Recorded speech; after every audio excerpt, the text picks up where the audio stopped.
Hey yo, it's Retro. Welcome to another video, y'all. And apologies for like delaying videos, but we back and I'm just gonna do my best to like show up. It's been a couple weeks since my last video, and really I just haven't had time. So I'm back. Expect a lot of videos. I'm gonna do my best. Y'all saw the title of the video, y'all saw the thumbnail. Today we're gonna be talking about Imperial by Jonathan Hickman, Federico Vincentini, and Iban Coelho. Jonathan Hickman is back at Marvel, and well, he was back, I will say. Imperial has ended. If you don't know what Imperial is the big Marvel cosmic event. And if you don't know what Marvel Cosmic is, basically like the stories that take place in space, Space Wars and all that kind of stuff, was first really like Marvel Cosmic was kind of first made famous during Dan Abnett and Andy Lanning's DNA saga, their Marvel Cosmic saga, back all the way back in the early mid 2000s with Annihilation, which reintroduced Nova, Richard Rider, the Guardians of the Galaxy, and a whole slew of like characters into the space landscape of Marvel. Now we're back. The last time we've had like a real significant space saga was Al Ewing's Guardians of the Galaxies, and then later his Defenders, and Defenders Beyond. And that was almost like 5 years ago. It's been quite some time since we've had like a real story in the Marvel cosmos. Now, a bit of background with the cosmic side of Marvel. There were 3 real big empires. You had the Kree Empire, the Skrull Empire, and the Shi'ar Empire. Later on, you do also get Sakaar, which is the planet that Hulk would eventually conquer and have his son be in charge of while he was during Planet Hulk. One of Hulk's most famous stories. And all of these empires would really dominate the main landscape of the cosmic side of Marvel. Now, the Kree and Skrull Empire have actually been at war with each other for many, many years. The Shi'ar Empire have always been like kind of by themselves, but the Kree Skrull Empire have always been at war with each other. And finally, after a long, very long time, like their entire publication history, the Kree Skrull Empire have been at war with each other. They finally created an alliance under Hulkling. If you don't know who Hulkling is, he is a Kree Skrull hybrid who was a young Avenger in the early thousands, in the other 2000s, and he would become a royal figure. He would become literally the leader of the Kree Skrull Alliance. And this would kind of put the cosmic side of Marvel in a bit of a peaceful era. There really was no conflict in the cosmic side. Eventually, you would also get the Intergalactic Empire of Wakanda, which is very much detailed in Ta-Nehisi Coates' Black Panther run. That was a phenomenal run, an incredible addition to the Black Panther mythos. I wish we had more outside of that run, but I still love the idea for the Intergalactic Empire of Wakanda. Basically, there is an entire empire built on Wakandan resources. The story behind it is amazing. If you want to read it, read Ta-Nehisi Coates' Black Panther run. It is phenomenal. 2016 through 2021. Amazing series. So that empire would also join in the fray, but again, no real conflict in the cosmic side of Marvel. So then, as Johnny Hickman does, as he always does, he does a huge shakeup in the cosmic side of Marvel. So Imperial kind of opens up with a lot of hidden messages and hints towards like what's really happening. We kind of just like hard cut into the main story of Imperial. Royal figures have been murdered all around the cosmic side of Marvel, and the only empire that didn't have one was the Intergalactic Empire of Wakanda. And all clues kind of lead towards Black Panther, specifically his Hattusarazi, being behind these murders. This is an interesting impetus for an event, really. Having Black Panther and the Hattusarazi kind of being framed for murder it's not my first idea for what I want out of an event, but if there's any way to get Black Panther as in a part of an event, I'm going to want that, especially the Intergalactic Empire. An amazing like basis, and the entire event is kind of unraveling what really happened, the mystery behind these royal figures dying, and how this kind of shapes the Marvel cosmos moving forward. Now, like I said earlier, the Kree Skrull Alliance has been sort of a peaceful empire for quite some time.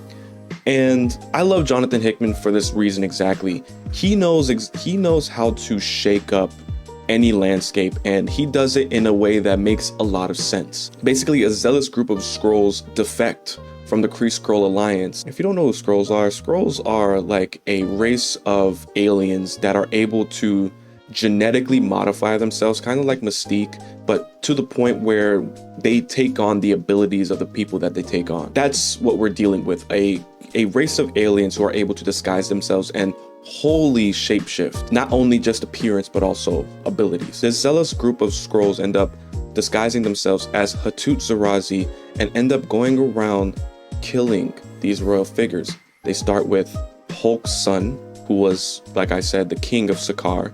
They start with a royalty in the Shi'ar Empire and also one of the Kree. And this is obviously this is a big issue. This is movement for war, basically. All of the one-shots that have come out, we get this whole like story that kind of unravels like what really is happening. We see obviously that Black Panther is not guilty. He is not behind these killings. Why would he? He has nothing to gain. He has all of the resources. He is the one that is in power. He doesn't need to be more in power. Doesn't really make sense. Now we see that this zealous group of Skrulls they are tired of this Kree-Skrull alliance. They think it is not holy. They want to wage a holy war against the cosmic side of Marvel. All of this is just fascinating. I thoroughly enjoy the way Jonathan Hickman is able to take status quos and not just like blow them up entirely and make them nonsensical. He really makes an obvious move for all sides of this cosmic landscape, making it so that the Kree and the Skrulls have reason to actually go to war. Like, it makes sense that the Skrulls really are, they want to kind of break away, because this alliance really only benefits the Kree. It doesn't necessarily benefit the Skrulls outside of making them kind of look better, but as far as people, they're not necessarily treated any better. Now, I like this a lot because, like I said, the Kree-Skrull alliance felt too perfect. It was very peaceful. It felt like there was nothing really going on in the cosmic side of Marvel. And it makes sense why no one up until now decides to do anything, because it's peace. There's no story to really talk about. Jonathan Hickman is like prime for this kind of these kind of status quo shakeups. It really breathes life back into the Marvel comics, and also, again, I'm gonna keep saying the cosmic side of Marvel, but it does breathe life into that side of Marvel, because I love Dan Abnett and Andy Landing's Cosmic Saga. It's one of those like must reads to me. Like, if there are a list of 10 Marvel like sagas or runs, Dan Abnett, Andy Landing's run is in that top 10, 1000%. It's an amazing set of comics right there. What does this really mean for Marvel Comics, for the cosmic side of Marvel? What does this mean? What does this shakeup of the cosmic side really mean? More books?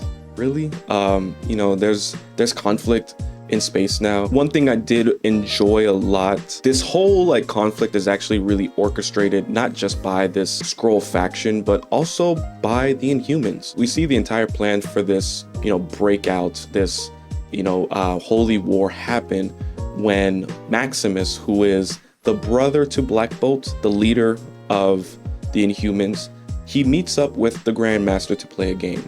And this game is essentially kind of playing out what the cosmos are going to look like. And it's a very complicated game. It's not really a game that actually happens. And Grandmaster thinks he has beaten Maximus in the game, until Maximus realizes that there is a secret third party outside of this war, the Inhumans. Why is this important? The Inhumans have been gone for quite some time, like a good 5, 6, 7 years.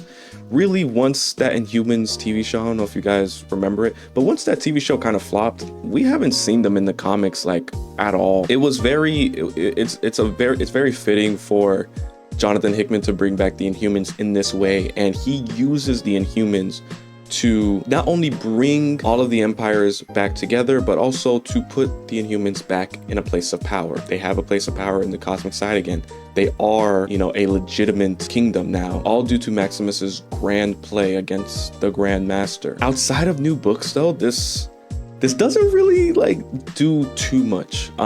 We get, out of all of this one shots that actually spun out of Imperial, they are getting, titles. So you had Imperial War, all of them were called Imperial War, and then they had other like subtitles. So you had Planet She-Hulk by Stephanie Phillips.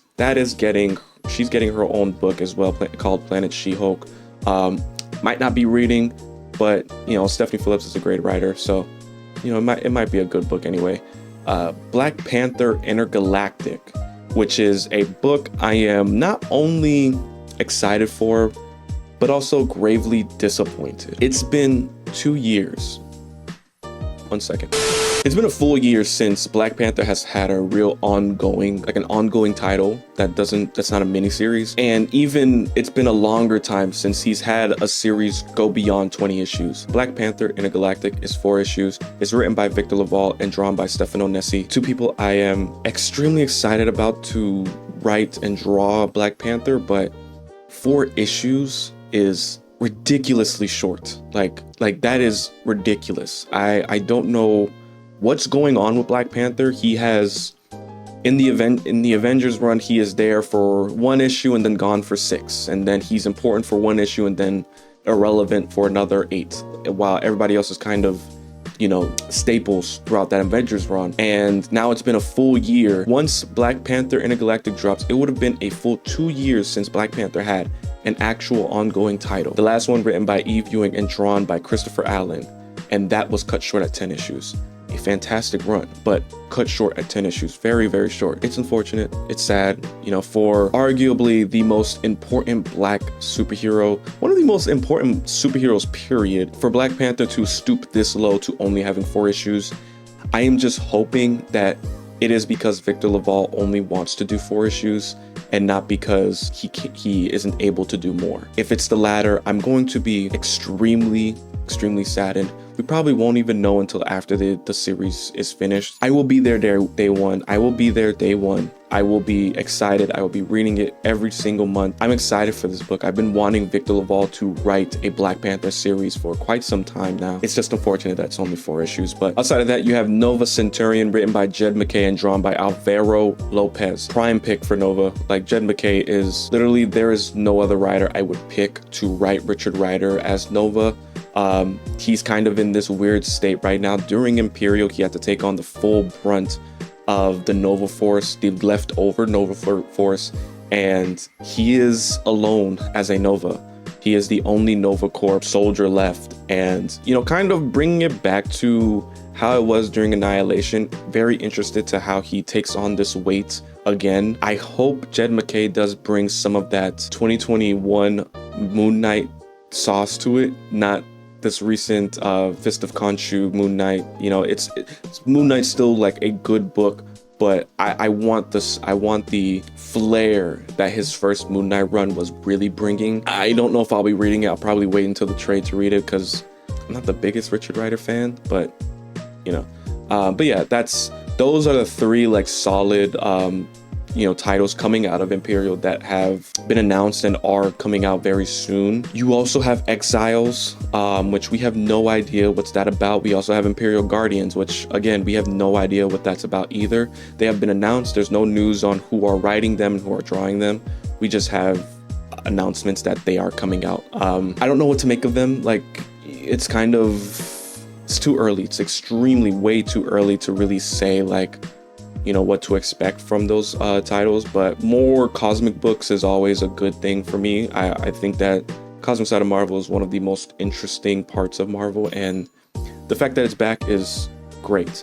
Outside of that, I do think the one thing that this is lacking is an ongoing title that's kind of following the through line of what Imperial set up. There's no Inhuman book. I think everybody thought there was going to be an Inhuman book. Jonathan Hickman has been on record saying he's wanted to write Inhumans for a long time, but I guess he's only just, outside of Ultimate Spider-Man, he's really only, you know, writing events. And strange creative choice, but, you know, it is what it is, I guess. I would have read the hell out of a Inhumans by Jonathan Hickman book, and I'm not even really a big Inhumans fan, but yeah. Imperial, I really liked this book. It's one of the better events that have come out in the last few years. I think this and Ultimate Endgame will be like neck and neck as far as like some of the best Marvel events of the 2020s. Yeah, I enjoyed this a lot. Jonathan Hickman really brought it. Federico Vincentini and Iban Coelho, I did not talk about those two at all. Amazing artists. They are just fantastic. I love everything that Vincentini draws. It's very electric. I've talked about it before. He is one of my favorite artists currently. And Iban Coelho, same thing. Just amazing to get these guys on ongoing titles that they can, you know, draw the entire ongoing for. They're great, you know, especially linked up with Jonathan Hickman. Fantastic. Imperial's a great series. I love this event 1000%. The Marvel Cosmic side is back. I really do hope that there is, hopefully Exiles and Imperial Guardians does really take off like what the main through line of this entire event is supposed to do. I mean, we had Peter Quill become a king again and kind of take on the role of his father one more time. Something that is a really interesting idea, and Imperial Guardians is probably what that's going to goddamn.